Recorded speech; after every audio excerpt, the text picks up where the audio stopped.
we finally got to the conclusion of the matter. And honestly, fellas, in my opinion, this should have went first, but we followed what Dr. Darius did, and the way he did it, the way he set it up, we flowed with it. But when I saw this last video, man, I'm thinking we should have really started out with this. And this last conclusion of the matter is called "Don't Play Hurt." Now, listen, fellas, I need us to be 100 on this. We've always been 100. We've always kept it real. But today we need to do this one justice, man, and really get into this situation and talk about this. So I don't want to prolong the time. I want to thank my boy Bill, my brother, my comrade that's always there with me, that has my back. I want to ask the brothers to pray for Lyndon. He texted me and told me he was feeling a little under the weather. So keep him in prayer. He's probably working hard, and with this weather change, I don't know how the weather is where he is, but 20, 30 degrees one day, then next thing you know, it's 70 degrees and 80 degrees here. So yeah, this weather can be strange. So let's get right into this, fellas. Like I said, we dealt with our first series. We dealt with taking a shot. A conversation came up after Bill had a movie session one night, and he showed Love and Basketball. And the very next day, I go on and see my boy Dr. Darius Daniels talking about love and basketball and how he related to relationships. And he did a 5-part series. The first one was Take Your Shot. We had a very good discussion about that. I appreciate all the brothers that came out for that. Then the second was called Don't Foul Out. The third one described That's a Foul. And the last one we did was Changing Your Fundamentals. But this one, the conclusion of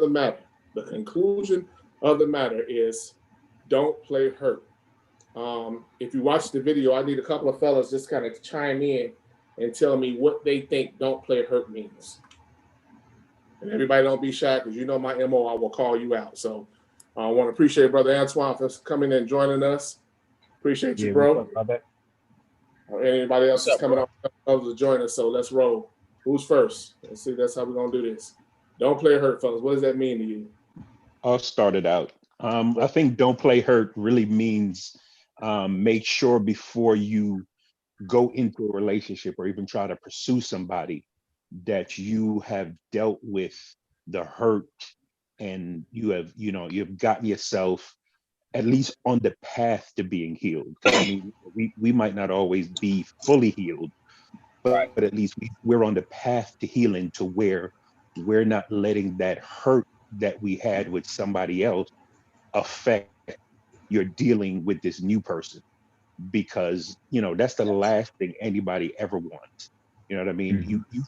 We've all been in situations on dates or talking to people, all they're talking about is what somebody else did to them, or they're talking about somebody else, and that is a total turnoff, because how can you deal with me if you're not fixed or over with dealing what you've dealt with in the past? That means you're going to be putting baggage and things on me that I'm not even bringing.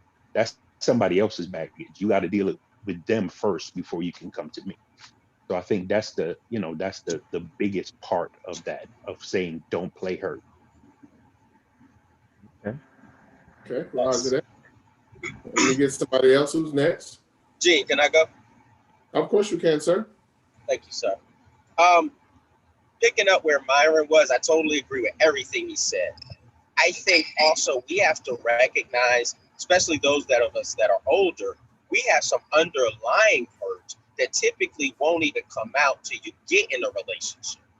Mm-hmm. Being in a relationship touches certain parts of us that just don't get touched in other areas, especially when you're liking the person, you're feeling them, and they got a certain place in your heart. They can do things that other people just can't do.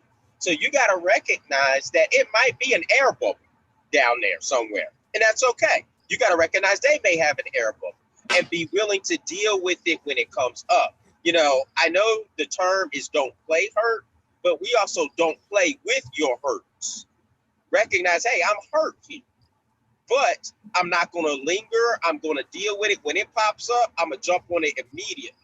I'm not going to push it off. And man, let's be honest, we can't pride it away.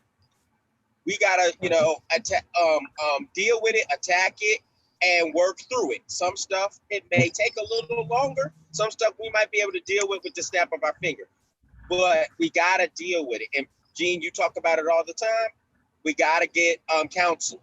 We got to get healing. We got to, counseling to me is like mental and emotional doctor healing. You know what I mean? So, we don't play with cancer. We shouldn't play with hurts. So we got to just accept them and be honest. Say, hey, listen, this happened to me. So when these types of things happen, I tend to be sensitive to it, but I recognize it and I'm going to work through it. I think most people, if you give them information going in, they'll be okay. But if you withhold stuff and hide stuff and they get smacked in the face with it, that's where the problems come in. And again, it's just like physical ailments. Most people, if they know going in, hey, I have a history of high blood pressure, they can make that decision to deal with it. But if you're not telling them and then one day you fall out and they find out later, it's like, hey, why didn't you let me know this? So the hurts that we know we have, be honest with the person and say, look, these are some areas that I need to work on. Okay, Good point, man. Very good point. I like that. Mm-hmm. Appreciate that. All right, who's next? I'm gonna go ahead and speak up now. I got to be honest, and in full disclosure, I didn't do my homework. That's all right. I can speak on her. I think it's very easy to identify the other party's hurt. Hey, you took the words out of my mouth. I think the words out of my mouth. and we have a hard time. Well, I think people in general just have a hard time looking in the mirror. Because fellas, you let me know if you've ever said something or heard something similar to this. Ladies, I don't know if you've heard something, but typically when a man is in a relationship, getting in a relationship, we'll hear some frustration come out of the woman's voice or persona, and we know we didn't do anything. But the first thing out of our mouth is, "Yo, who hurt you? Who did? Whose crime am I paying?" But many times we don't look in the mirror to see what hurts that we've experienced and have to deal with or have yet to deal with, so that we don't bring that into our next relationship. Sometimes it's difficult for us to identify. We mask it because we got to be this macho. Nothing bothers us. Nothing hurts us. Whatever the case may be, we don't deal with that hurt, not in a healthy way. We deal with it however it is. We deal with it. Comes out however it comes out. But most times it's not healthy if you haven't taken the time to look at it and really analyze yourself and take a look at mistakes that you've made, things that you could have done differently, not necessarily to avoid the hurt, but at least to deal with it in a healthy manner so that you don't bring it to someone else's doorstep.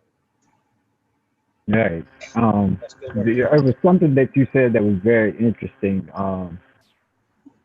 especially when you're dealing with these type of hurts and stuff like that. You said, who hurt you? That's a very passive aggressive way of, number one, being in denial of anything that you may have done. But I mean, that's very those words attack, and they're attacking the vulnerable one that's trying to express what it is that they're hurting about. And then when you go, I see people comment all the time, in the chats and on the posts and stuff, and say, "Who hurt you?" What are you asking that for? What you're really doing is taking a jab at that person. You're not really interested in finding out who hurt them. You're putting the blame on that person for the hurts that they have received, whether it was from the person you're dealing with or from a past relationship. So we need to stay away from those type of things because they don't help the hurt, they worsen the hurt. I agree with you there, up to a certain point. I think that saying "who hurt you" is sort of throwing gasoline on the fire. But when I've asked that question in the past, and I could have phrased it in a different way, there are many times where people, I'm not going to say just women, because men do it too, but I've never been in a relationship with a man, and I don't ever plan on being in one. So men that may, I'll do something or I'll say something that has probably never bothered anyone else, But that That's one awesome. person that I'm dealing with, it triggered them in some way. So the way that I have approached that in my youth is, that phrase, that's a buzz phrase. It's a kill phrase. Yo, who hurt you? What happened? Just let me know whose crime I'm paying for. I didn't do this to you. Whatever happened to you in your past, let's talk about it. And let's deal with it. But okay, I'm going to be paying for this. I'm going to keep the anger that came from this. And I'm going to pay the cost of it. At least let me know who did it, ex-boyfriend. It doesn't have to be a thing. But let me know what was done. What's the problem? What happened? Why is it a problem? And many people, whether male or female, they have a problem letting that go, letting people in that far because they have to be vulnerable. Don't want to give somebody ammunition because you don't know if that person is going to use that information against you. Whether you be male or female, really doesn't matter.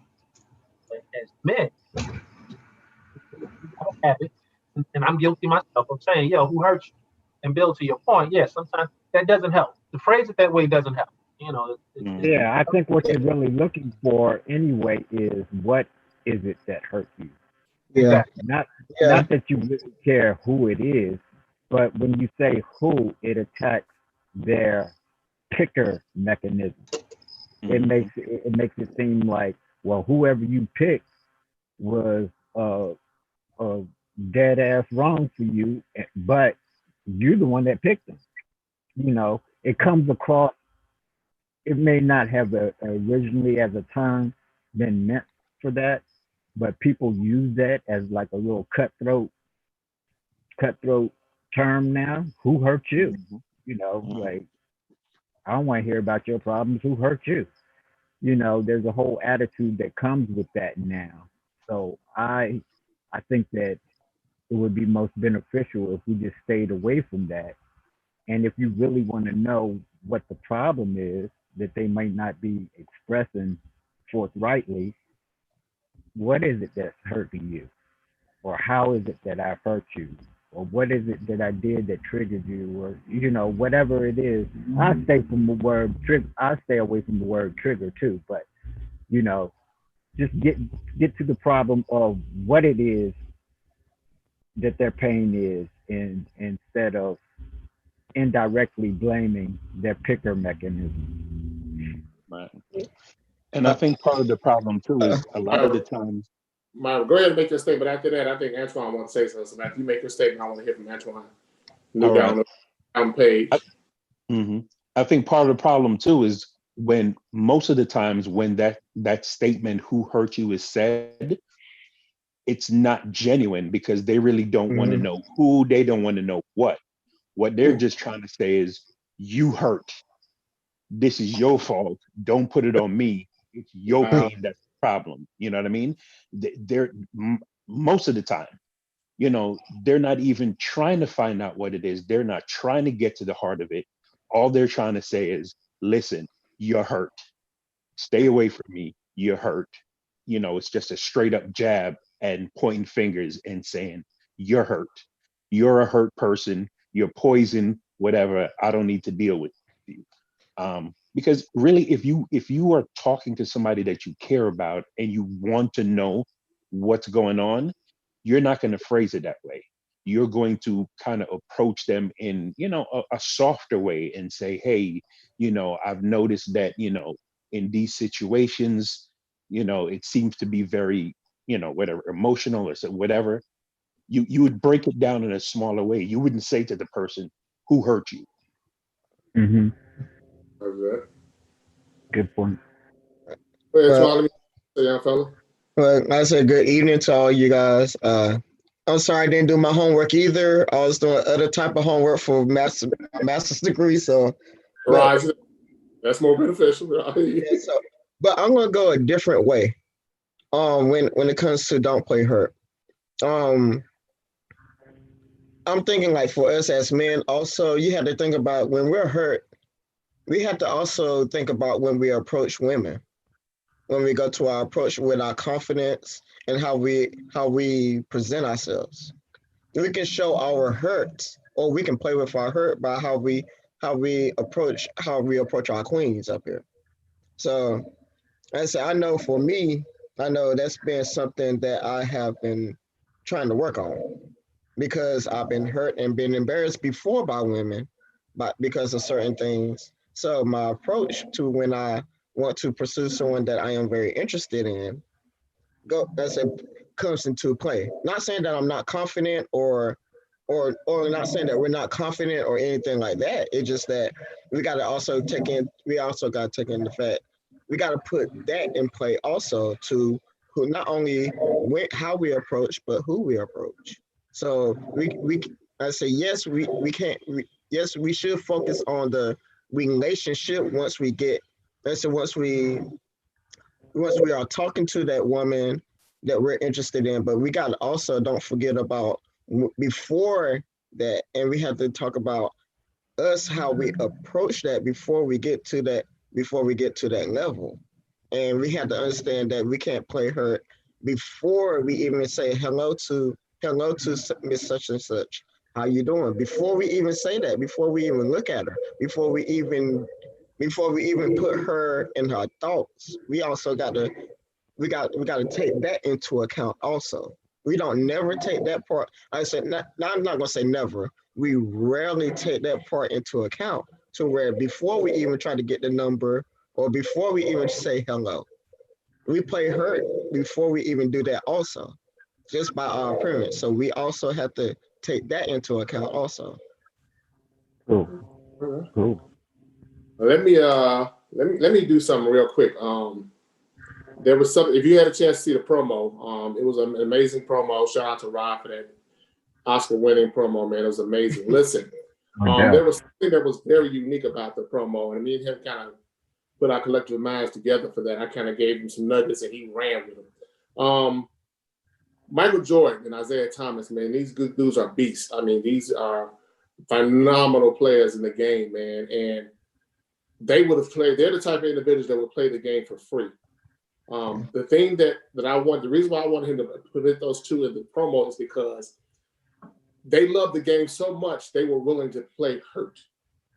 What are you saying, Eugene? I'm saying sometimes, brothers, we get hurt, and we're taught when somebody hurts you, get back up on the horse and start riding in. We never think about how hurt we are. We never think about how damaged we are. I gave a good analogy about, I want to say about maybe 2-3 shows ago. Man, let's be honest, some of us, we're Superman and we're Clark Kent. And what I mean by that is when we meet that special woman, that queen, we're Superman. We show our best. We got our best gear on. We groomed, we clean, we fresh to death, we flowers, we're candy, we're everything. And then when we get home, when we're alone, then we're Clark Kent and we're really ourselves. And to be honest with you, that's not fair. Sometimes that could be kind of cruel to the woman because she falls in love with Superman, and then when you show her Clark Kent, she goes, "Wait a minute, who is this?" Because this ain't who I fell in love with. And that's a good analogy about us playing hurt. The one thing the major point that I picked out from that promo is, no matter what you do in this life, don't ever sacrifice yourself for somebody else's happiness. Michael Jordan played with the flu, and he could have gotten sick and died, but he sacrificed his body for the team, for the Chicago Bulls. Isaiah Thomas played with a broken ankle. That man could not walk. Every time he took a shot, he hobbled on one leg, but he loved the Detroit Pistons. Dr. Darius told a story about a young man. He never gave us his name.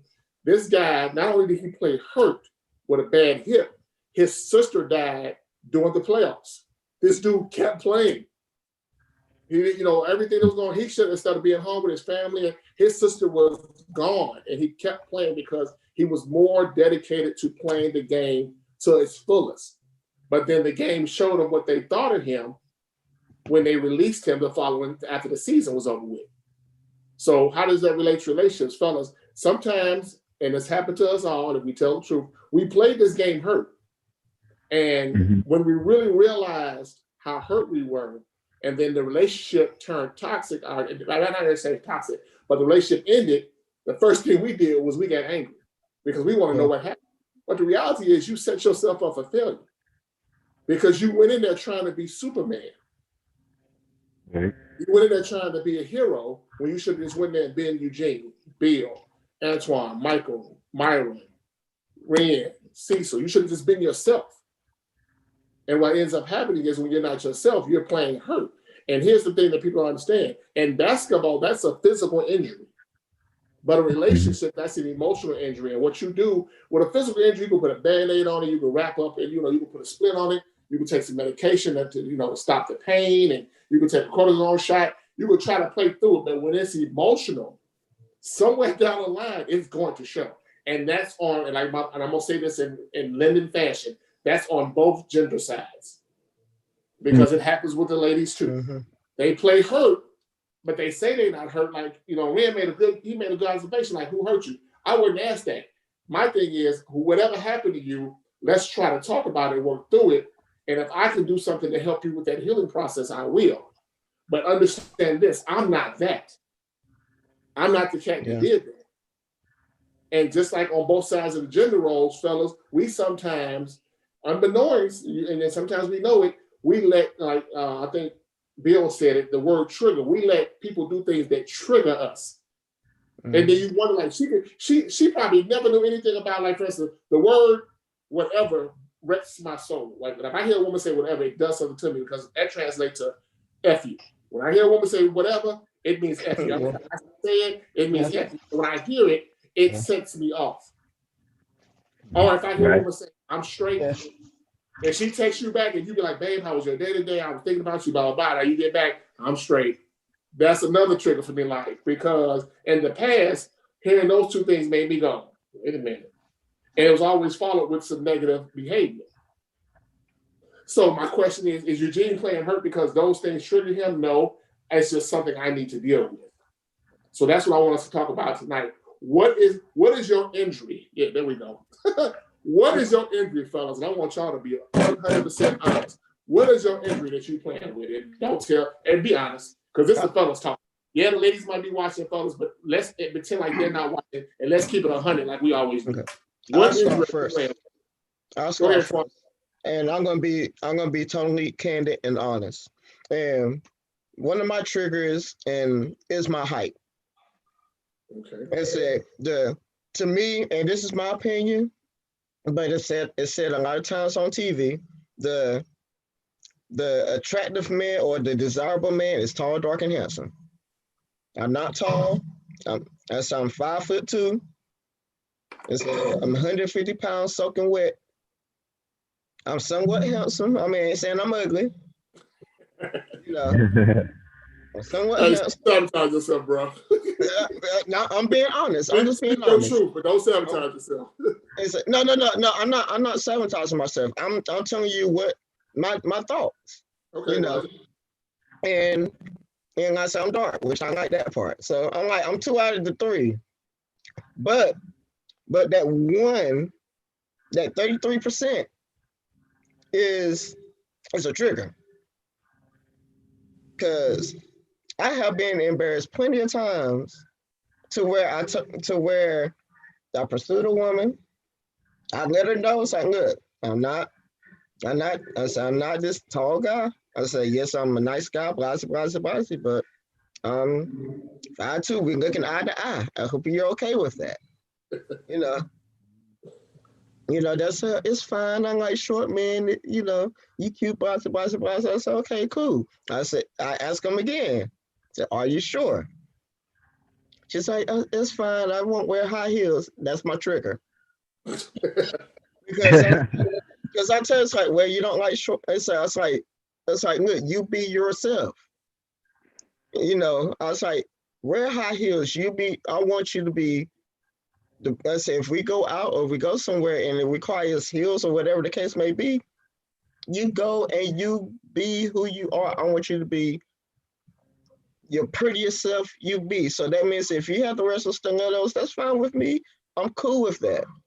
I will climb that ladder because I said I'm interested in you. That don't matter, but that triggers me because that tells me that kind of makes me feel that I'm undesirable to 99% of the women up here. They may say this, but realistically, If you're not 5'7" and up, it's my shot getting blocked all the time.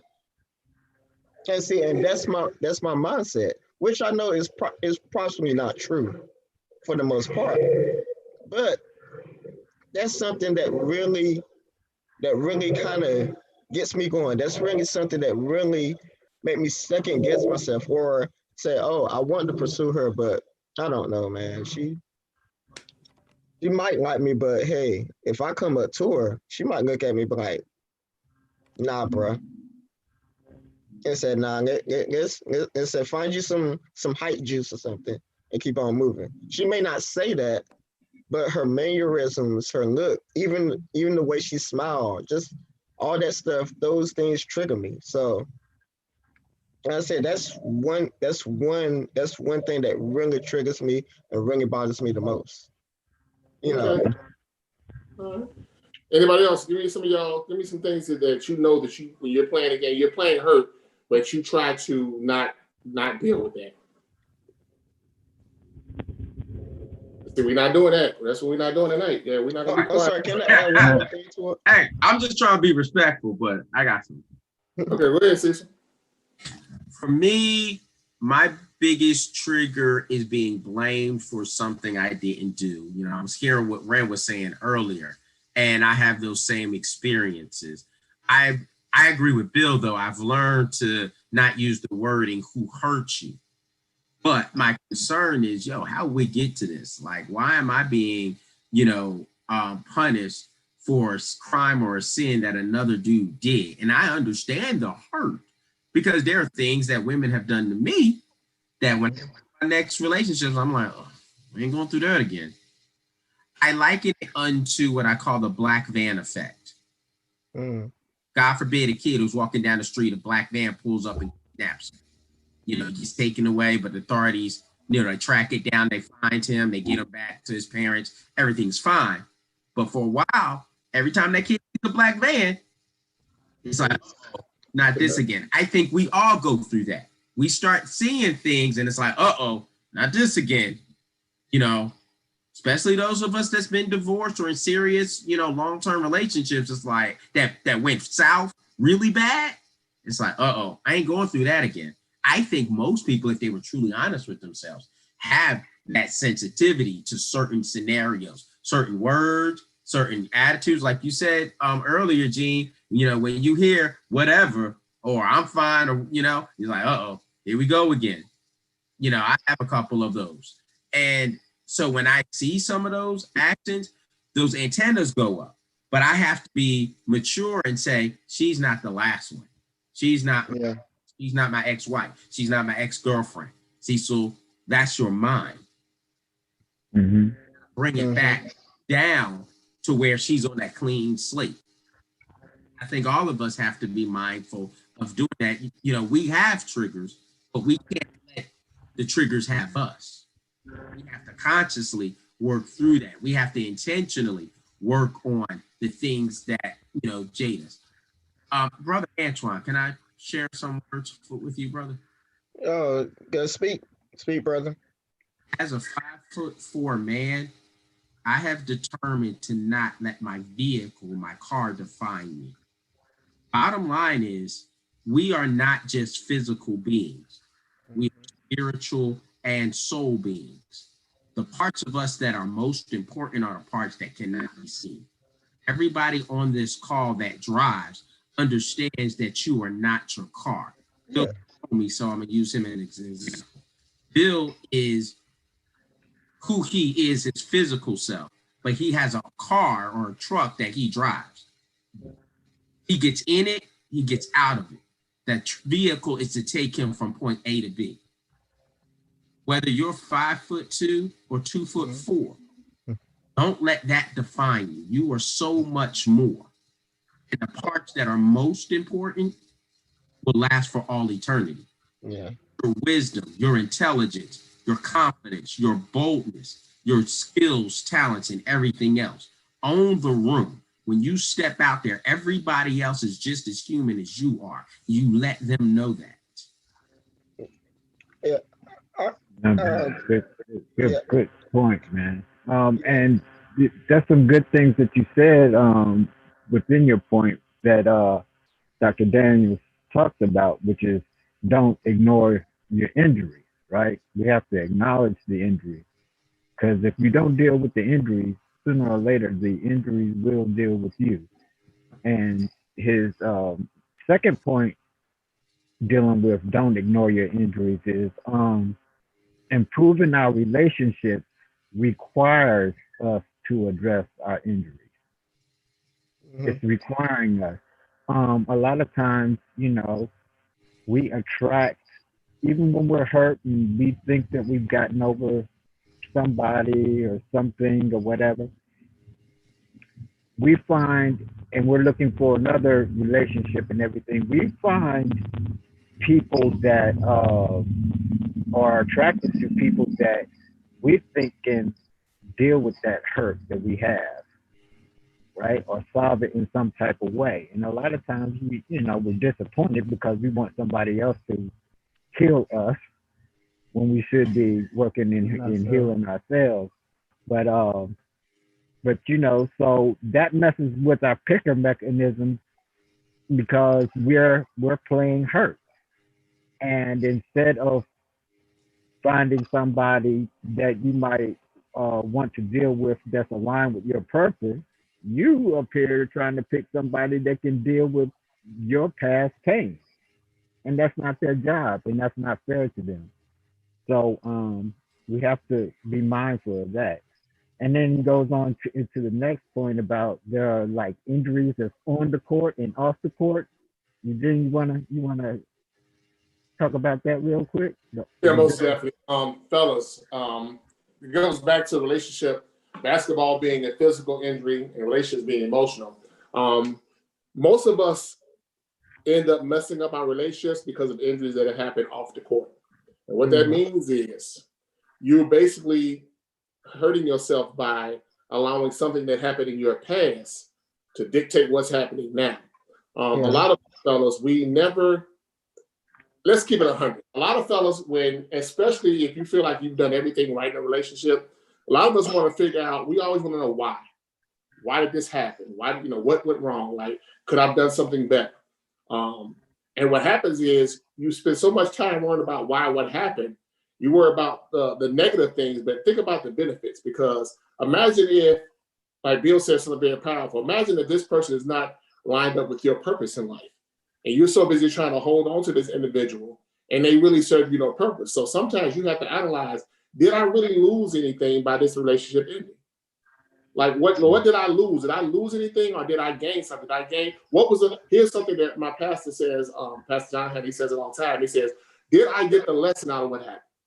So sometimes we're trying to find out the why, but the bottom line is, what was the lesson that you need to learn?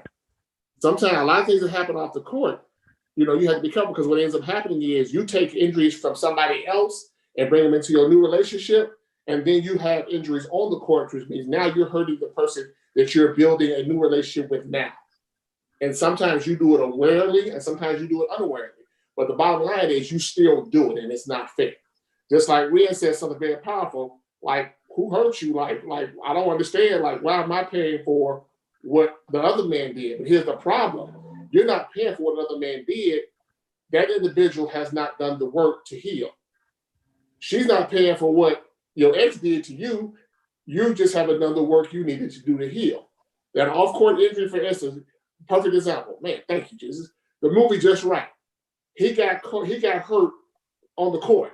He got hurt playing the game, and then he had to do the work off the court to heal, to get back in the game. Oh my God.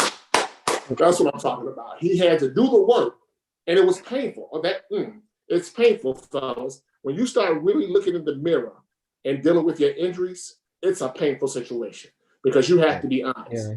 Even if there were some points that let's be honest, you might have not did everything wrong, but believe me, you played your part in it. Yeah. And if you face what you did and really work on what you did and start, it ain't gonna hurt until you're honest with yourself.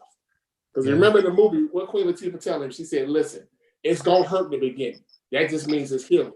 So when it starts hurting, that means you're being realistic with the situation and you're beginning to heal. Because as it goes into the next situation, it says, and this thing I says, both injuries off the court and on the court impact you the same way. Because if you don't deal with your injuries, somewhere down the line, the injury is going to come back and deal Come with back you. and get you. So you can sit there and try to be a chameleon. You try to play the game hurt. But look at Jordan. Jordan played that game, and I believe he scored 64 points that night, and they had to carry him off the court. And when he got in the locker room, he collapsed on the floor. Mm-hmm. So you trying to play this game, you trying to be in relationships, and you trying to be Superman in front of this woman. But then when you get home, the reality is I like her, but I'm still dealing with some issues. And watch this. I'm afraid to share my vulnerability with her because I don't know if she's going to, like my brother Kamal says, weaponize my injury. Yeah. Is she going to turn to what I said and take confidence and tell her how I feel? Because a lot of fellas, we don't do that. We don't really tell, like people say, keep it 100, be honest. So imagine you tell a woman, look, I like you, but I'm in the process of healing right now. So if you want to rock with me, I don't need you to help me heal. I just need you to kind of like feel me while I'm healing. You know, and if there's sometimes I need to step back, I'm going to tell you that. But fellas, we don't do that. We get in the game and try to play the game. We try to be Jordan. And then somewhere down there, she going to look and be like, wait a minute, hold on, dude. She going to see it. Because one thing about women, I tell y'all this every time, and I'm going to keep telling you, they study us, fellas. They study us. They study us. They study us from the Facebook picture to the DM to the face-to-face to the phone conversation to the text. They study us, bro. Right. And somewhere down the line, if you're hurt and you haven't dealt with it, they're going to see it. You know why they're going to see it? Because they're dealing with some of the same issues. And they recognize game. They know they're hurting and they hurt you. So this thing is on both sides of the gender pool. It deals with the women as well as the men, but I'm dealing with the brothers tonight. The next thing I want to say is there's 3 points he gave us. Injuries affect 3 different things. The first thing it says, injury affects our eyes, which is our heart. And what happens with that is when it affects our eyes and your heart, you make decisions based on how you feel and what you see, what you perceive. Perfect example. It's a trigger situation. She might say or do something, and immediately you put her in the frame of mind of something somebody else did to you, and she don't even know what you're talking about. Exactly.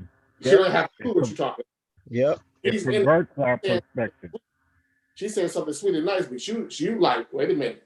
Oh, I've seen this behavior before. I don't know if I want to deal with this. Like Cecil, wait a minute, what's she doing? Is she doing it? Oh, wait a minute, hold on. That looks familiar. But it's an injury because you have to deal with these injuries on every level. Injuries of the eyes. It basically deals with what are you perceiving her to be? Are you perceiving her to be a good woman? Are you perceiving her to be a potential, she gonna do me like the last one did? And again, that's on both gender sides. Ren, I want to know what you're thinking, bro, because you got that look.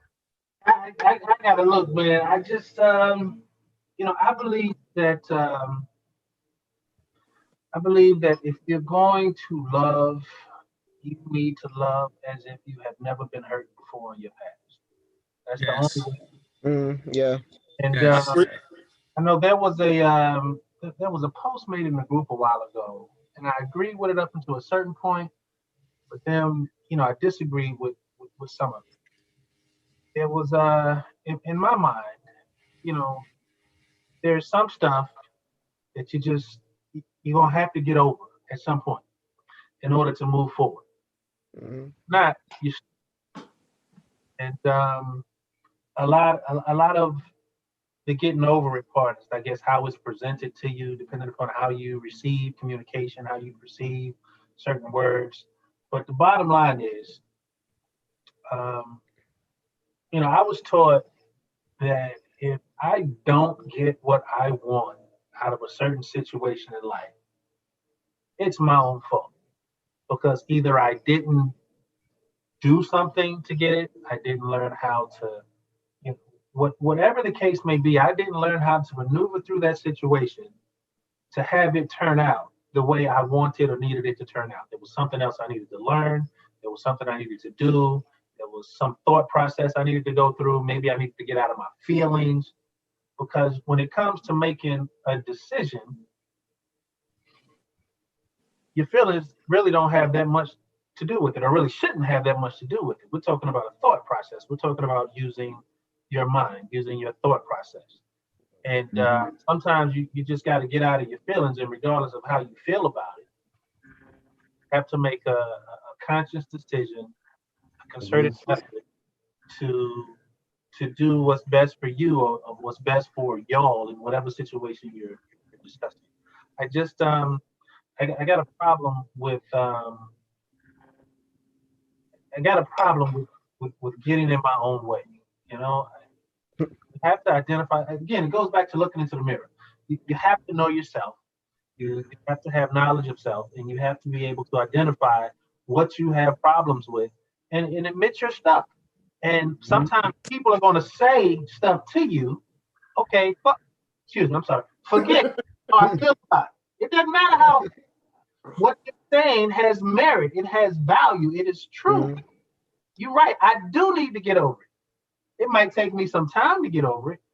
It may take some doing, some thought processes. It may take me working through whatever. But the bottom line is, if I don't get over it, I'm not going to be able to move forward. Meaning, being that woman that I'm trying to be involved with, I'm not going to be able to gel in whatever way we need to gel to move forward because I'm stuck.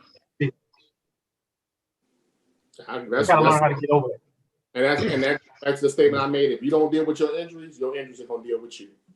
And that's right. You said something powerful, man. Excuse my French. Own your shit, man. I have a pet peeve with people who don't own their shit. Like, own it. It's yours. It belongs to you. And if you don't own it, it's gonna own you. So you got a choice. You own it and deal with it, or you choose not to, and it'll deal with you. And then you'll compete this. You'll just keep going through the cycle over and over again, and you'll keep playing hurt. You'll keep going through it over, and it'll be a continuous, and you'll never get off the ride, and you'll never be able to go to that level. So how do we help those people, and they don't consider it, but how do we help those brothers that don't own their shit? How do we get them to own up to their own stuff?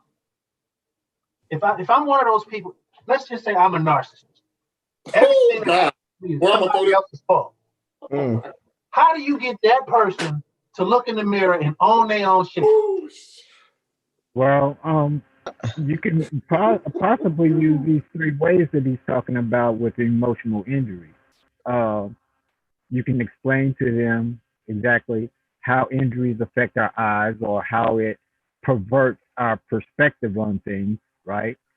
However you looking at it, whatever injury that you have not dealt with, it's going to infiltrate and pollute how you look at things, your perspective on things, right? Whether you look at it as a glass half empty or a glass half full type of situation, right?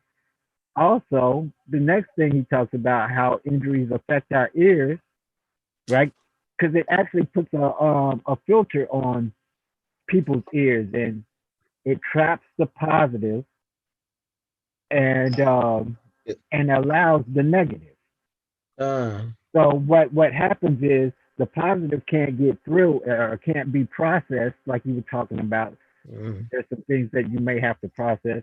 It can't get processed because we're always concentrating on the negative, which actually exacerbates or amplifies the problem itself. So when you're dealing with people, say as your boy, your friend or something that's a narcissist and everything, helping them to realize that, number one, their perspective may be perverted, and number two, stop rehearsing, negative thinking. You got to start practicing positive thinking and positive outlooks on things. Otherwise, the negative will sit there and fester until you constantly going through these same problems over and over again, and you don't know what the hell the problem is. So allowing them to see that and also explain to them how injuries affect our emotions. They're intensified when we're hurt, right? They're heightened. Yeah. There's a heightened sensitivity. Everything seems 10 times more sensitive. I mean, just think about it. If Ren steps on my toe 1 or 2 times, I might be like, yo, back up, bro. You just, you stepped on my foot. But it didn't hurt.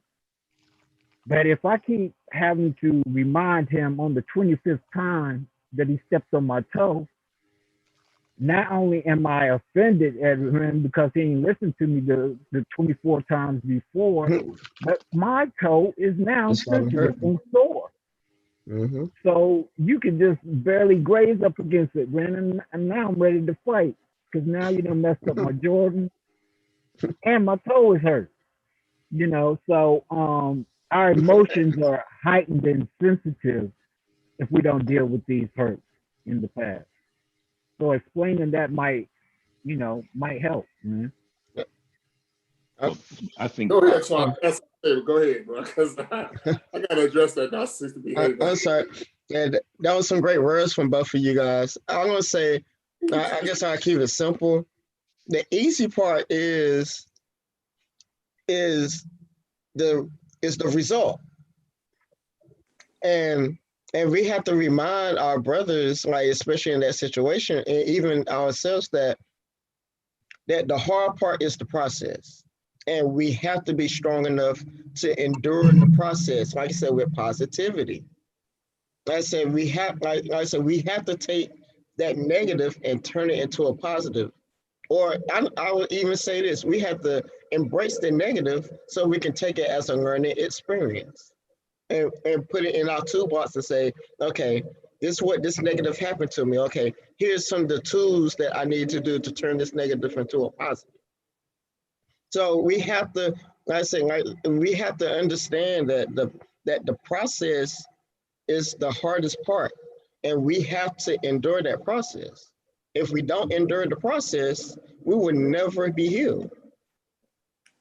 We will never. Let's say if we don't endure the process, if we don't look at the negative in the face and say negative, I'm going to turn you into a positive. We will never. We will all, like you said, we will always play hurt because we can't. We will never be able to process the negative and turn it into a positive. So, that's I think that's one thing we definitely had to say to our brothers. That we we had no choice but to face the process. We had no choice but to face that negative. But they said, but it's what we do with that negative that turns it around. We had to say, okay, I said, like, I mean, to a point to where, like I said, I embrace negative. And the reason why I embrace negativity, because I know at some point it's going to be a learning experience. And I know at some point I can take that negative, put it in my toolbox and say, you know what? I remember this negative thing happened to me. Now I know that if I do it this way, I can turn that negative situation into a positive situation. And that can come into our relationships, also with our queens. Like, okay, that's a negative situation or a negative thing that happened between us. You can look back and say, okay, this happened before. Okay, but I know if I did it this way, this negative way or this negative route, it didn't work. So let me go ahead and turn that or flip that around and go the other route and see where it goes. So we have to, I think we have to embrace the negative. It's just how we embrace it. And by doing that, we have to embrace that process of healing through the negative. right. And I think one of the things we have to keep in mind when we're dealing with somebody that's narcissistic is that we can the old phrase, you can lead a horse to water but you can't make him drink. We can point out to people the hurt that they're showcasing or the hurt that they're going into things with it, but until they actually want to change, then nothing is going to happen.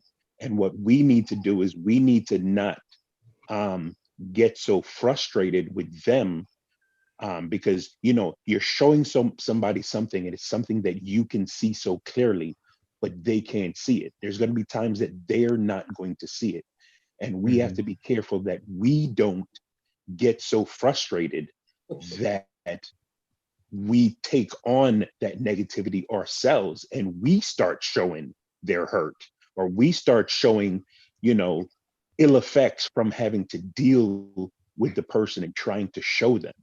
you know all we can do is point things out to them until somebody is ready to see it, and until they're ready to change. Mhm. You are not going to change that person. You can help that person to change, but you cannot change that person. All you can do is provide them the information so that they can do the change themselves when they're ready for it. But don't lose yourself and don't fall into the negativity yourself because of somebody else's narcissism. Yeah. Okay, and now, yes, that Mario, you took the words out of my mouth. But the crazy part about dealing with a narcissistic person, there's a terminology I like to use all the time. First of all, they have selective hearing. They hear what you hear. They have selective hearing. I don't. You could say whatever you want to say, but they're only going to hear what they want to hear. Number two, no matter what you say or do, they're not wrong. They don't see they're wrong. They don't acknowledge they're wrong. They don't think nothing wrong with them. They really think they're right. And here's number three. Like Myra said, if you're not careful, they'll make you feel like you're the fool. They'll actually have you question yourself. They'll actually have you going, wait a minute. Wow. They will actually have you thinking, like, what is wrong with me? When reality is that they don't want to, bottom line, own their shit. Excuse my French, I just have to be 100. They don't want to own their shit. Period. Yeah. That's the bottom line. And that's the thing that I try to give my brother. That's the purpose of what we're doing right now. Fellas, we have to, and none of us are narcissists. I'm just saying, you have to own your stuff, because if you don't, like Lynn said, you're never going to heal. You're just going to keep going through it over and over again. Take accountability for yourself. If you want different, do different. Move different. But here's the one thing the narcissists don't understand. If they really sit back and analyze themselves, the same thing keeps happening to them over and over and over again. If they really be honest with themselves, the same scenario, everything they do, it is the same way. The problem with narcissists, though, it's not that things are happening to them, it's that somebody keeps doing it to them. And they are never the somebody. Yeah. To themselves. Right. But they're always the somebody. They are the common denominator to whatever happens to them that's not right. Yeah. But they refuse to see it. Yeah, it's not that they can't see it. They refuse to see it. It's beyond comprehension. Right? Cognitive dissonance. It's like they have blinders. No, they don't have blinders. Like we said, they don't see it. It's y'all. They shut the blinds down even though it's raining. My boy, like, man, me and old girl broke up. What happened, dog? Oh man, she just like old girl. You mean the last three? It's the same thing. So, and kind of want to use that song DMX. What these women want from a nigga? Like, so the same thing can happen to you with Rhonda, Tanisha, Keisha, Letitia, all these women. The same thing can happen with you. but ain't nothing wrong with you. And that's the whole thing that they're trying to teach us in there. Stop playing hurt. Like, bruh, if you keep coming to the same crossroad and your situations keep happening the same way, then you need to change your thought process. Here's one thing that he said that really blew my mind. He said, stop expecting, and here's what we do, fellas, and it's on both sides of the gender pool. Ladies and gentlemen, I know ladies are watching, so I'm going to include y'all. Ladies and gentlemen, stop expecting the one that broke you, or the one that you allowed to break you, to fix you, because they cannot. Stop trying to affiliate with these individuals. Yeah, 100%. Once before, obviously they didn't give a damn about you, and they're going to do it again. Unless, like Myra said, they actually sincerely in their heart and soul want to change. And then you have to allow God to change them, and they have to make that decision to change on their own. Because you're trying to change them is not going to work, because what that means is they will do what you want them to do for a season. At some point, they're going to revert back to that behavior, and you're going to end up hurt again. Correct. You're going to end up hurt. The whole basis for this teaching goes back to Nehemiah. Now, for those that are not familiar with Nehemiah, after the Jews had been, in Babylon, been sold to slavery, Jerusalem had fallen and all that other stuff had been destroyed. He was allowed to come back to help restore Jerusalem. Yeah. But he was sad in the process of doing it, and he realized that, the thing that protected Jerusalem was the wall around Jerusalem. but the wall had been broken down. There's several gates and been torn down and big gaping holes in the wall and stuff.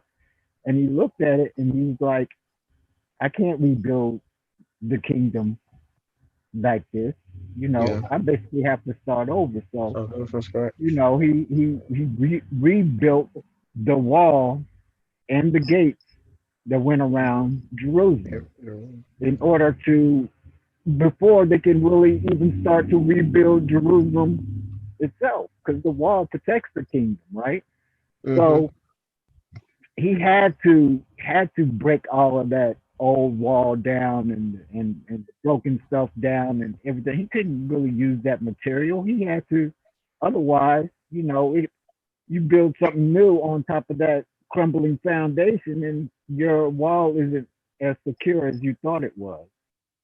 So, that brings us back to what we have to deal with in order to maintain a successful relationship in the beginning. We have to get rid of some of that debris and that broken down wall and that crumbling foundation.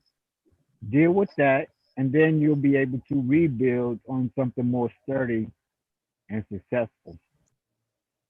I have a question, fellas. I'm going back to something that Rand said about when you're dealing with somebody and you're trying to find out what happened when that last situation.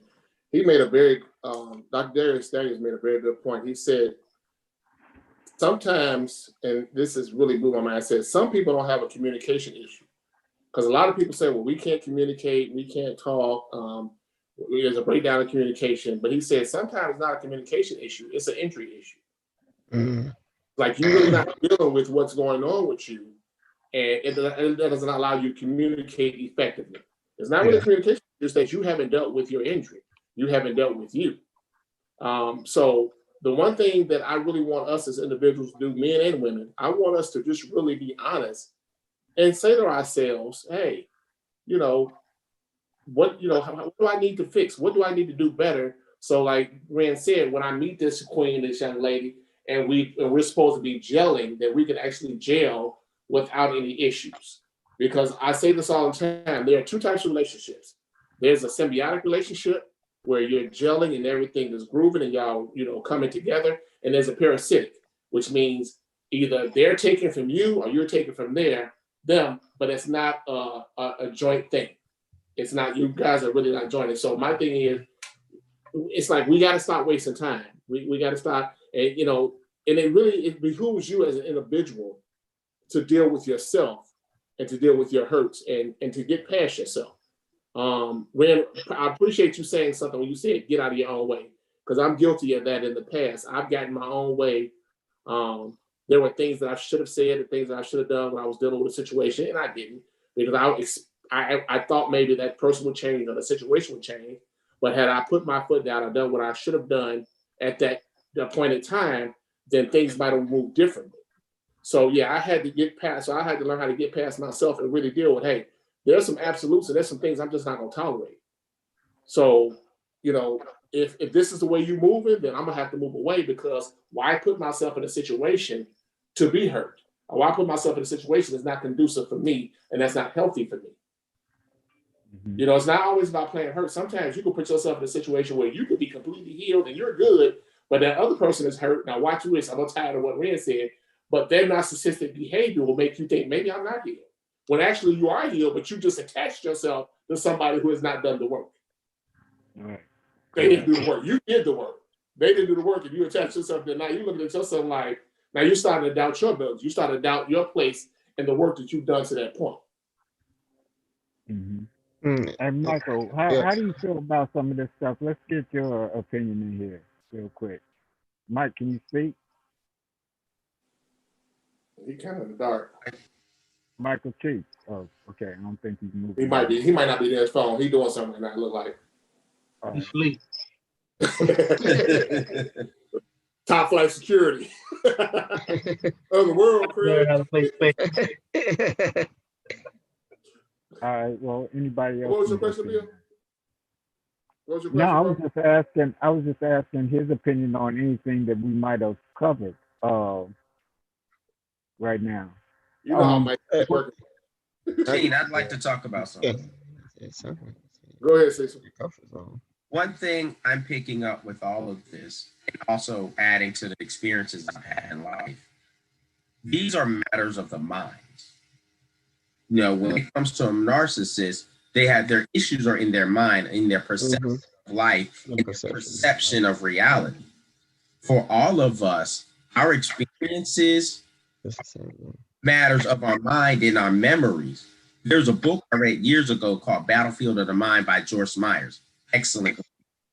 I suggest everybody take it. It's about that big, so it's not a long book, a big book, but it delves into how your mind receives information and it begins to process it, but based on your past experiences, knowledge, how you were raised, everything that made you up to you at that point. The crazy part is sometimes that is not totally true. It's all about how you process and how you view the world. Things can happen, and this is one thing I dealt in one of my past relationships. Certain things would happen that made the person I was in the relationship feel a certain way.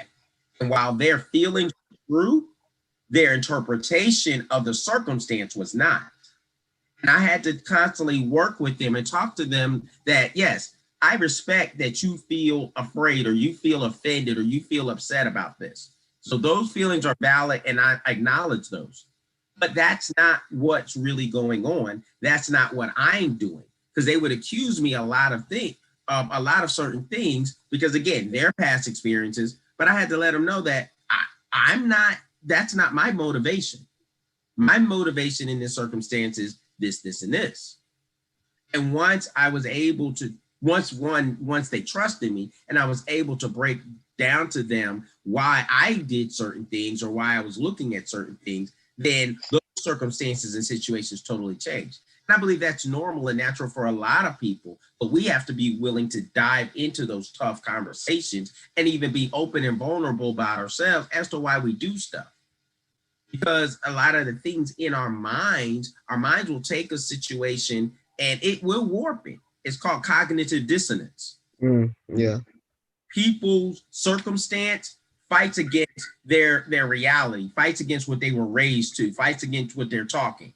We as Black people understand it when we talk about the police.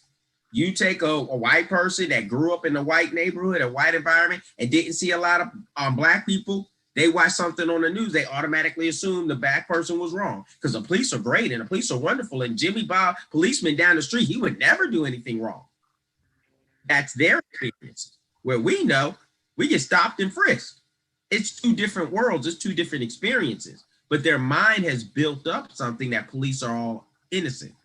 Well, it's the same thing. When we deal with people, and if most, if not all of the male authority figures in their life were crooked, guess what, bro? Come home. You're gonna be crooked. Don't call. Don't text back early. Do something that's out of character. I hate to say her, I only date women though, but their mindset, you up to something. You can mall, you could be stopping at the mall, running over, trying to buy them a gift, but you didn't call at the right time. Like we said earlier, they study us. They know when you get home. They know when about the time you get from work. They know on Tuesday night you go bowling. They know your schedule better than you do. So get off schedule and don't say something. Yeah. That's And true, so what man. we have to do as men, you have to be mindful of the temperature of your house. When you walk, we've all been through, we know sometime when the atmosphere ain't right, and it's like, uh-oh. You can feel it. Oh, yeah. So you have to work on helping both of you come back to that place of peace, that place of understanding. And first of all, man, you got to know when your mind is playing tricks on you. You got to know when your mind is upset. You got to know when, something ain't right about this, but I'm in my feelings. But is it one thing we can learn? We got to learn how to acknowledge when we in our feelings. Cut it off at the back. Feelings will have you way over here and you mess around and say something you don't mean, then you really want That's Yeah. that's an interesting point, man. And it actually segues into his next point with dealing with emotional injury, right? He says that we must acknowledge reality, Yeah. exactly what Lisa was talking about, because we cannot afford to deny the issues that we have, whether it's our own issues or issues that we're seeing in our partner. And he also goes deeper into it and says that faith does not deny reality. Faith believes in God, believes that God will change it. Mm. So remember that faith is not only just believing in something, it's acting upon it. Yeah. You have to act upon something that you believe in order for it to be faith. Faith without Now, works is dead. exactly. So when we are acknowledging the reality, whatever that injury is, um, we always get in these discussions or we piss each other off, and then all of a sudden we're like, what's wrong, babe? And they say nothing. Mhm. That is not acknowledging the reality. That is burying the emotional injury that they have, and you're not dealing with it. So what's gonna do? What are you gonna do? You're gonna apply that cognitive dissonance, sweep it under the rug, let it fester Keep it for a moving. while until it comes back up again. When you didn't acknowledge the reality that there is an issue here and we need to address it. Mm-hmm. So when you ask, what's wrong, babe? You looking kind of upset today, or you giving me the cold shoulder. What's going on? We have to be able to be honest with ourselves and actually say what it is, the emotional injury that we're dealing with, and don't play around with it. Otherwise, it's gonna get worse. There's one thing, Bill, they tied on too. The longer you do not acknowledge what's going on, the longer it's going to take to fix it. When you sweep, listen, um, listen, I used to say this all the time. When you sweep stuff under the rug, one of these days you're going to come in the house, you're going to trip over that rug. Because all the foolishness and all the mess you swept under that rug and didn't deal with, it's really going to make matters worse. One thing I admire about relationships, especially the last one I was in, is that you have to, sometimes, fellas, you have to have that tough conversation. Fellas, I know sometimes you hear your lady say, we need to talk. First thing y'all do is like, oh my God, here we go. I need a drink. You know what? But reality is sometimes you need to have, that's right, Ren. Go ahead. There you go, Ren. See, Ren is he's being demonstrative of what I'm So, talking about. And sometimes it's okay to have that tough conversation as long as that tough conversation ends in a solution. Yeah. Fellas, having that tough conversation, your job is not to listen to respond. Your job is to listen to understand, to then try to formulate a plan and try to come up with solutions so that that conversation is not needed again. But we as men, we listen. We as men and women on both sides of the gender pool, we listen to respond. This is what we do. As they're talking, I take my imaginary gun. Every time they say something, oh, that's what you're bringing, I load a bullet. For real? Okay, I'll put another bullet in. And then when it's all said and done, Wow. and then the mortal words of my boy Kevin Hart, are you done? Are you done? Because now it's my turn. What about fop? What about fop? And now y'all playing dirty. Because now y'all going back and forth, and that conversation that should have been had in a mature way is now going to get out of control because you're not really acknowledging the reality. The second point, which leads us into the second point, called articulate your pain. You just said something, Bill. You asked your lady what's wrong, and she said nothing. She's doing you a disservice, and she's doing herself a disservice because she's not articulating her pain. She's not letting you know what's wrong. So if you're not letting me know what's wrong, so I got to go around the house for the next 2 or 3 days sleeping 1 hour because I know what's wrong with you. Mm-hmm. When we could have just had that tough conversation, and if I'm wrong, I'm wrong. I'm my own mind. And if you're wrong, on yours.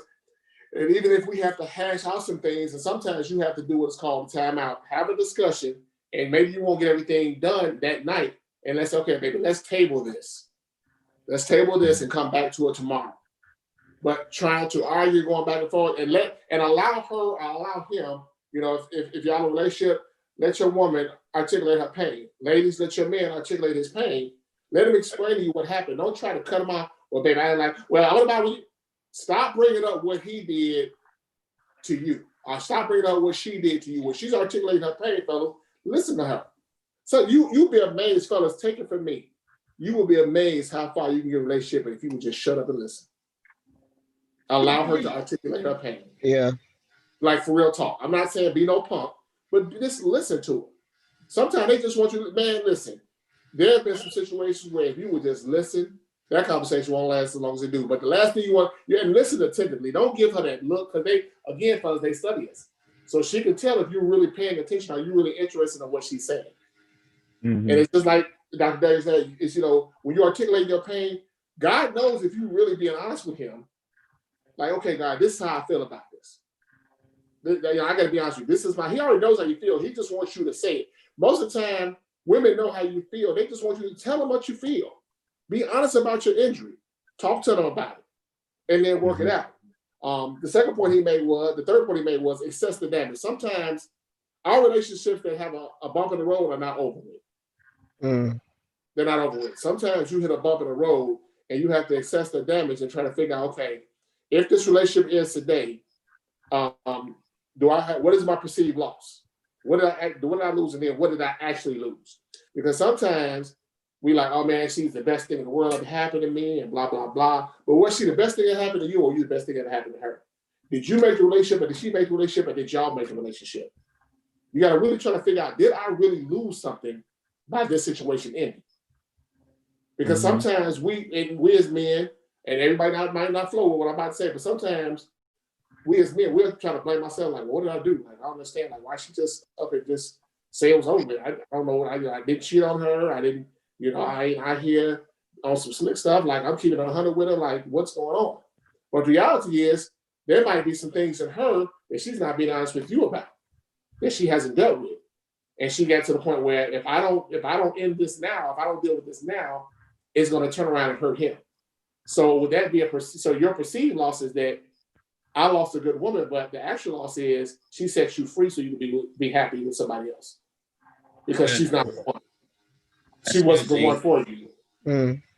Even though you thought she was, even though, you know, she made the fireworks shoot off, and she's fine and she intelligent and she this and other, but there was something about her that just did not mesh well with you.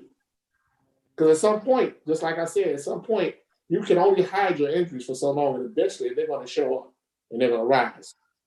Right. On the fourth point, and this is going to be kind of crazy, 2 more points. Fourth point is that you have to really, at some point, talking to us, having these kind of meetings are fun. LockerRoom Chronicles is good. Ladies have the Velvet Room, that's good. Fellas, you can call each other. Ray, you got your boys you can call them and chop it up with. You know, Twan, you got people you can chop it up with. And Cecil, me and Bill, we chop it up. But at some point, you got to go look in the mirror and sit down and get on your face and say, God, I need to talk to you. Yep. Yes. Amen. I because nobody knows you better in this world than that man upstairs. Yes.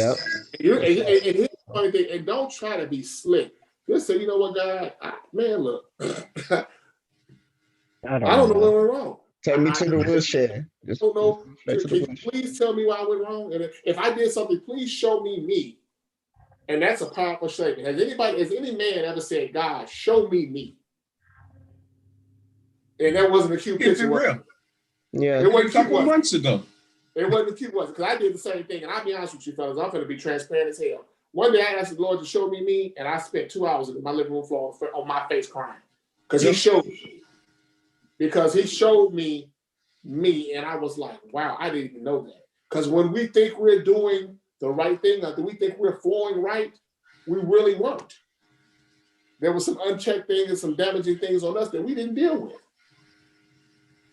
So at some point, you have to inquire the Lord and say, okay, God, I've acknowledged my pain. I've articulated my pain. I've assessed the damage. And these are the things I see. So help me put all this together so that I can deal with this, get out of my way, and move to the next level. Because I don't want to stay here anymore. I don't want to play hurt anymore. Yeah, I admire Jordan scoring all those points, and then he had the flu, and Isaiah almost couldn't walk again because he playing with, broke ankle, and he taking shots every 15, 20 minutes during the game, trying to stay up and hobble. But I don't want to get by. I want to be in a healthy, productive, purpose-driven relationship. Do I need it? Because I'm a man and I can flow by myself. But it is my desire, and it's God's desire, that you have someone in your life that helps you with your purpose, that is your purpose-driven partner, that cares for you, you care for them, and y'all rock and jail together. No doubt. That's the purpose. Yeah. Everybody might not want to be married. Everybody might want to be in a relationship, but let's keep it 100. You don't want to be out here wasting people's time. We did that in college, fellas. We all of us on here, college graduates, we did all that foolishness in college. We're grown now. So at some point, and I always say this when I'm not talking to you, at some point, I always say this. At 52, I got more years behind me than I got ahead of me. So what I'm trying to do at this point is live a quality life.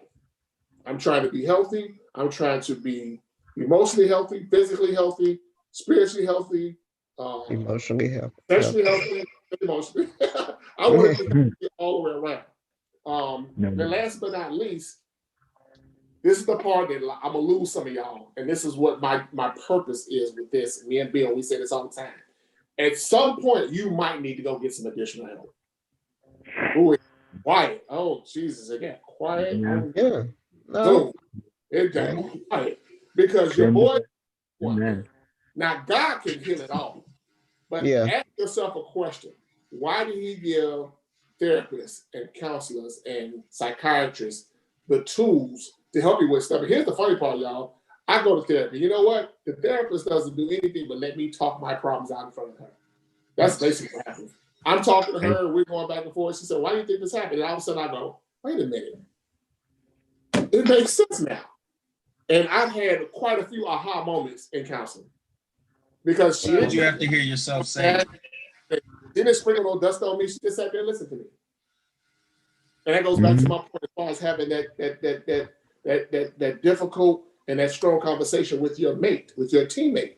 Sometimes if you just listen and be real transparent and honest with yourself, you'll find out, wow, I didn't know that. I didn't know I was doing that. I honestly didn't know that's the behavior I was exhibiting. No doubt. Go ahead, Rick. Jerry, you have anything to add? The mic, you ready to go? I got something to add. I just I agree with what you're saying, Eugene. I make a joke a lot of times about the first stage of any problem is what? Admitting it. Admitting acceptance. The first stage of any problem is denial. So when somebody tells you, when somebody that knows you, that cares about you, is telling you something about yourself, stop being defensive. Stop denying.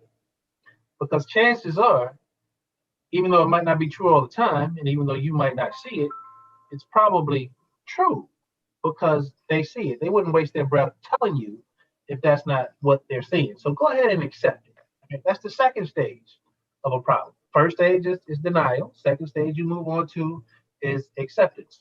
The sooner you accept it, the sooner you can move on to later stages. And I'm going to skip to stage 4, which is problem resolution. I'm not going to talk about stage 3 because that doesn't help anybody, because that's me not really giving 2 cents about what the problem is. But if you can identify the problem, that means you accept it. You've understood and you accept that there is a problem with you that you need to fix. You can always identify a problem with somebody else. Those are easy to identify. Of course. Identify the problem with yourself. Look in the mirror, accept the problem, and then figure out what the resolution is and resolve. And the person that's telling you about it is probably the person that can help you resolve that problem that they have with you the most efficiently. That's how it's said and how it's received is probably most key to that process. It's how it's said and how it's received. And if we get ourselves to healthy places where we can not only express our injuries in a healthy way, we'll also be able to receive some stuff that others may see in us in a healthy way and stop being defensive, like like you're talking about, man. Hey Gary, do you have any input? You want to be able to get some other people's opinion. No, well, I came in a little late. I kind of feel where you guys are. One thing Gene talked about in terms of counseling, if you really approach counseling right, it will be a mirror. It'll show you yourself, and believe it or not, you might be able to pick up on what's going on in the relationship just because you looked in that mirror. And I can tell you, when I was in counseling when my first marriage, and went to a well-known female counselor, and during one of the sessions, my then wife came up with this crazy idea on how to celebrate her birthday. And I'm looking at the counselors like, are you out of your mind? Did you hear this? Counselor said, no.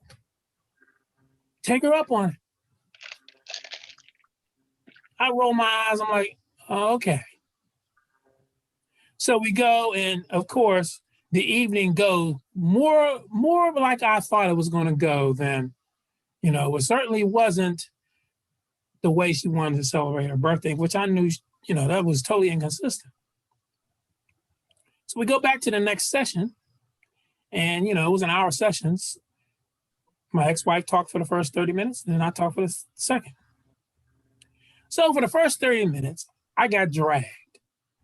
All the stuff I didn't do this, didn't that. Oh, man, it was terrible. You'd have thought that, I was Jack the Ripper. But remember that mirror I told you about? Because then I'm like, oh, wow. The counselor said, let this play out. And then when I let it play out, I not only figured out how I was enabling this, but I also recognized the craziness for what it was. So then he used up the whole 30 minutes talking, dragging me. So then they both look at me and said, what do you have to say? I said, I was very optimistic coming into this whole counseling process. But now? Now I'm not so sure. That was it. That was it. Gary, means like, that's it? That was it. So yeah, really take advantage in counseling to look at yourself. Look at how you contribute, because nobody's perfect. And certainly I think the thing that I learned from that was I wasn't really listening. You need to listen. And then when I started listening and then compared it to what happened previously, it all made sense. And I was like, no, I'm done. Yeah. That's all I got to say. I'm not to take that, Gary, because that's the same thing I told the fellows before you got on. Sometimes you just have to listen. You'll be amazed how far you can get just listening. Like really for real with this. Even if it's something that you go, whoa, wait a minute, don't say nothing, just listen, because the real nugget is somewhere in that conversation. You just have to listen and pay attention. So, fellas, it's 9:30. We have any questions from YouTube? I didn't see any. Were there any questions, Ava, Whitney? No, she said no.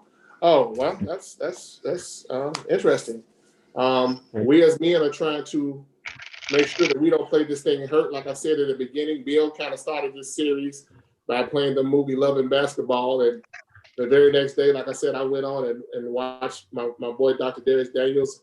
I've been watching him for the last couple of years. He's an amazing brother, but it's amazing how as soon as Bill showed that movie, the next day I see the Love and Basketball series. And like I said, it started with shooting a shot.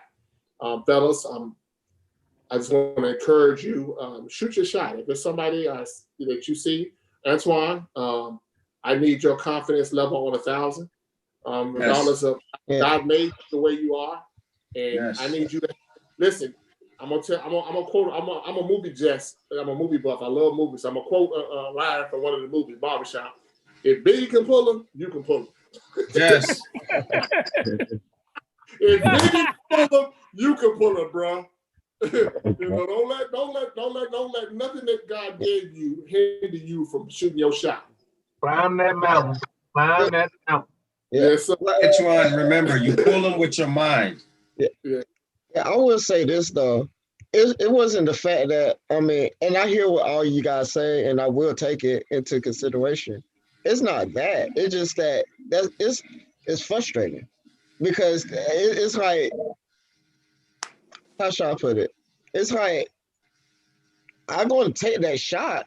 It's just that it's like it's frustrating to me that I don't get it, or I should say, we don't get a chance to see that. It's not the point that, I mean, I'm gonna, like I said, I'm gonna climb that damn mountain. I don't care. I don't care. I mean, I'm just gonna be honest. If I see someone that I like or I feel that I may be interested in, I'm gonna say something. I mean, that's not the fact. It's just that the fact. I guess maybe I'm looking at it from the outside in. And it's like, okay, at least give a brother a chance to see that instead of seeing me for the physical. It's much more to me than just this 5'2" stuff. That's what triggers me. But here's what I need you to do. I don't know their side, because like I said, I don't know that. Like I said, I don't know that woman's side of anything. I said that I don't know her side of the story because it's two sides to the story. But I'm just saying, I'm more frustrated. Like, well, at least you don't know what package I said, you don't know what blessing that may come out of this. So you answered your own question. Yeah. There's more to you than the 5'2". So yeah. And my thing is this: show that you take charge of the situation. You show that. Well, do me a favor, Antoine. You said that you're frustrated. Let me ask you. I'm going to ask you a brutal question. Is anything gonna change about your height? Oh, nah. Let it go. I'm gonna be brutal. I gotta let you have it, bro. I'm gonna have to give you that 2 shot. Let it go. You're not gonna grow. God is blessed you. Well, if I put on the right shoes, you're not growing. So stop that 50%. Let that go. Stop being frustrated, bro. Hey, look. Like I said, there's so much more to you. Go ahead, Gary. Yeah, look. First of all, you have to feel as though there's somebody's out there for you. Secondly, just like you have preferences, you have to honor other people's preferences. And if they don't have the vision to see that what you bring to the table, keep on moving. Kid Rocks. Kid Rocks got to roll. And I got one more thing for you, brother. Nobody can give you something that's rightfully yours. Ooh, say that. Nobody can give you something that's rightfully yours. So they don't have to give you a shot. That shot is yours to take. True. You miss.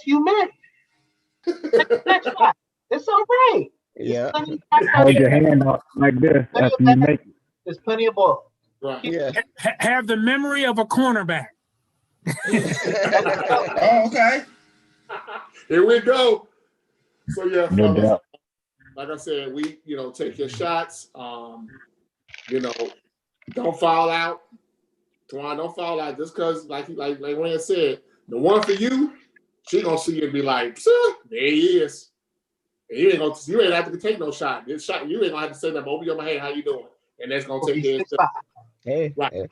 Third point is understanding what a foul is. If somebody blow their point or their chance with you because of your size or because of your age, and with me, I'm 52, and whatever the case may be, I have the confidence. Listen. I got the confidence like Jordan. I can't play like him, but I got the confidence like him.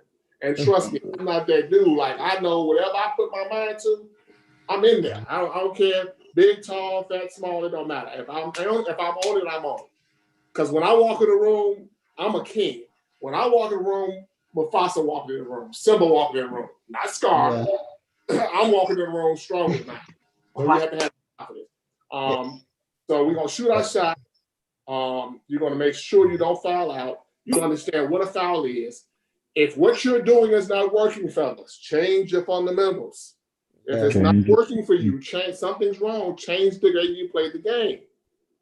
Change it. Sit back and strategize. But the last one, which I think should have been the first one, is what we covered tonight. Fellas, don't play this thing hurt. No doubt. Yeah. Stop. I'm not saying that you're going to be 100% healed, but be in the process of doing the work, because some women find that extremely attractive. That you're actually in therapy, you're trying to better yourself, just like with the LockerRoom Chronicles, fellas. They love this show because they see brothers, educated brothers, doing the work. We're not just on here doing shit. We on here crack. And we crack jokes. We act silly, but the bottom line is we're serious about doing the work and becoming better men for ourselves first. It ain't about them, but it's about us becoming better men, holding each other accountable. Becoming stronger so that we can have those healthy, covenant, purpose-driven relationships.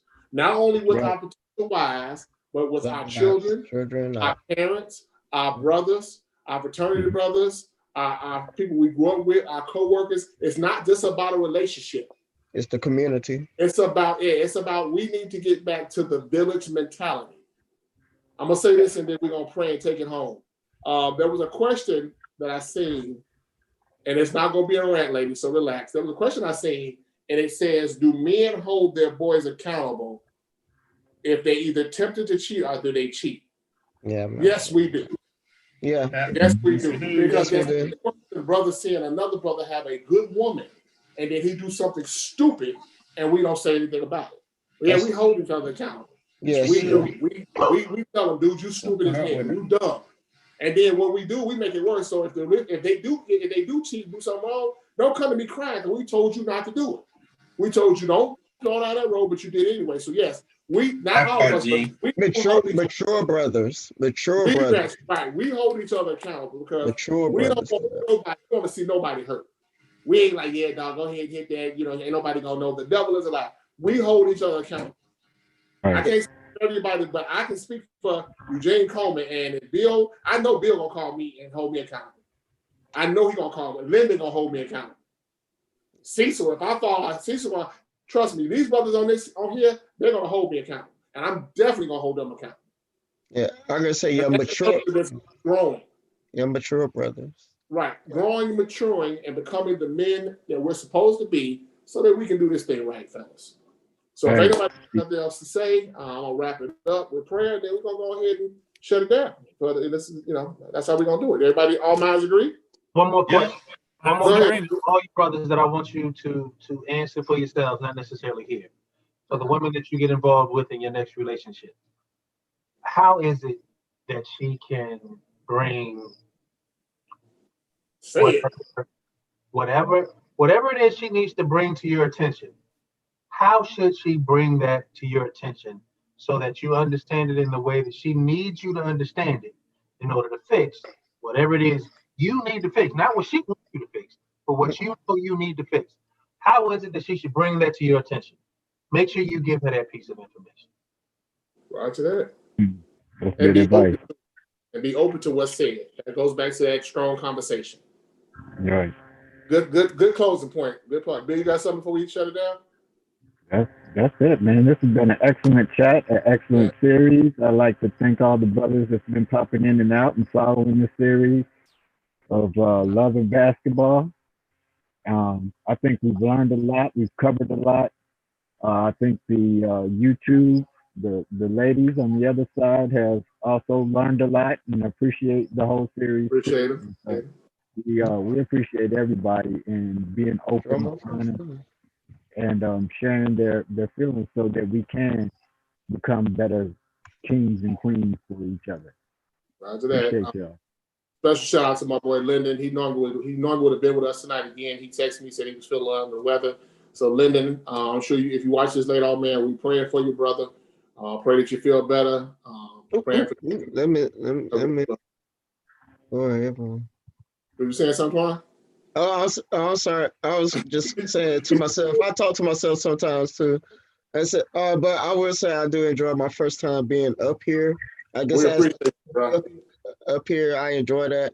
I say it's a breath. It is a breath. Breath of fresh air.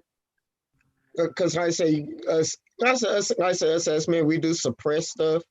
But when we get in the right situation, when we have the locker rooms and stuff like that, I'm gonna put quotes locker rooms around us. We really, it's a good medium or a good place to where you can express yourself and Exactly. to be, like I said, the mature men that we are, and like I said, just be who we are, you know. So I enjoy this, I look forward to and say everything else, that comes to this, and like I said, and I hope that like I said, everybody learn from it, despite if you male, is all the males, all the guys, and all the females from it. Because like I said, it takes two.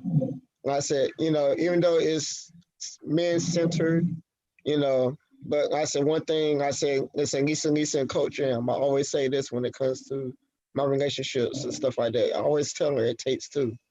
So, I enjoy this, and so thank you guys, and say blessings to all you guys. Appreciate you Right. joining us, man. Mm-hmm. Listen, let us look to the Lord.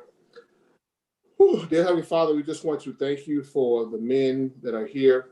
Um, I pray a special blessing over all the men that are here this evening because they have been consistent with us. They've joined us. They've been on since the beginning of this series. God, I'm hoping and praying that we said something that has ignited them, something that has made a change in their lives. I'm asking that you bless them in their positions. I'm asking that you give them the things that their desires. I'm asking that you answer their unspoken requests, the things that they have said only to you, some things that they have not discussed with anybody else. God, I'm asking that you meet that need. I'm asking for those that are seeking employment, God, I ask that you bless them with jobs. I'm asking you bless them with increase on their jobs. I speak promotions. I speak advancement. I just speak health and wealth over the men on this site, on this zone line. Also, God, I'm asking that you would touch their hearts. We have been together for quite some time. We spent the majority of the summer discussing things. This is an open forum, God, where the men can come and be themselves. Yes, the women are watching, but we are still being transparent. And we thank you for that. We thank you for the men that are allowing themselves to be transparent. Now, God, I pray for each and every brother to stop playing this game hurt. God, I'm asking that you would basically trouble each and every brother, even myself, trouble us in our sleep, God, to wake us up and show us where we're hurt at. So is our injuries. And if there be no injuries, God, we thank you for healing us at this point, God. We thank you for keeping us at this point. But the reality is, God, that some of us are still dealing with some issues. God, I'm asking that you continue to keep your loving arms around us, to bless us and to keep us, God. Give your angels charge over our lives as we go to and fro. Bless us coming in, bless us going out. Bless us in our homes, God. I ask that you bless the health of each man on this Zoom. As you bless the wealth of each man on the Zoom. As you bless him spiritually, mentally, emotionally, physically, God. Keep him. And God, when we come back together, God, let us come back together and bring one friend with us. Invite another male to come on the Zoom that we may grow and to continue to build each other up, hold each other one of us accountable, God, for the things that we do. He is my brother. He is not heavy. I pray for Ren. I pray for Gary. I pray for Myron. I pray for Michael. I pray for Bill. I pray for Lyndon. I pray for Cecil. I pray for every man on this call right now. I pray for the ones that normally come but that were not able to be here. I pray for Lyndon. I pray for Yulia. I pray for Jeremiah. I pray for Kamal. I pray for music. I pray for all the men that have participated in the past. I pray for Rod. Thank you, Rod. I pray a special blessing over him. Thank you to Whitney and those that have helped us with this show, that have continued to build us up and to continue to support us. I thank you. I pray a special blessing for them. I pray for the women that are tuning in right now. I pray that God heals you. I pray that God touches your heart. I pray that just as we don't play this thing hurt, you don't play this thing hurt. I pray that God will let you see exactly where you are. He will meet you where you are, like he met the woman at the well, and he will give you a refreshing water that you will not desire any more hurt, that you will be healed completely, that we can both, man and woman, come together as one, be healed, healthy, in a positive relationship. Now, God, as we leave this place, as we leave this Zoom, as we go to our respective homes, and we go to our jobs, God, ask that you keep us covered, Keep us covered in your precious blood, not because we fear you, but because we reverence you, God. And we ask that you let the sweet communion of the Holy Ghost rest, rule, and abide with us until we meet again. In the matchless name of Jesus Christ, we pray. And honor unto him is done exceedingly abundantly above all you can do or even ask, according to his powers and riches and glory. We ask that you bless us and keep us. In the name of Jesus, we pray. Thank God. Amen. Amen. Man, Salute, salute, word, salute. everybody. Love you guys, man. See y'all Take care, next guys. on the 3rd. Blessings. Yeah. Good job. All right, people. Take it Later. easy. Yeah.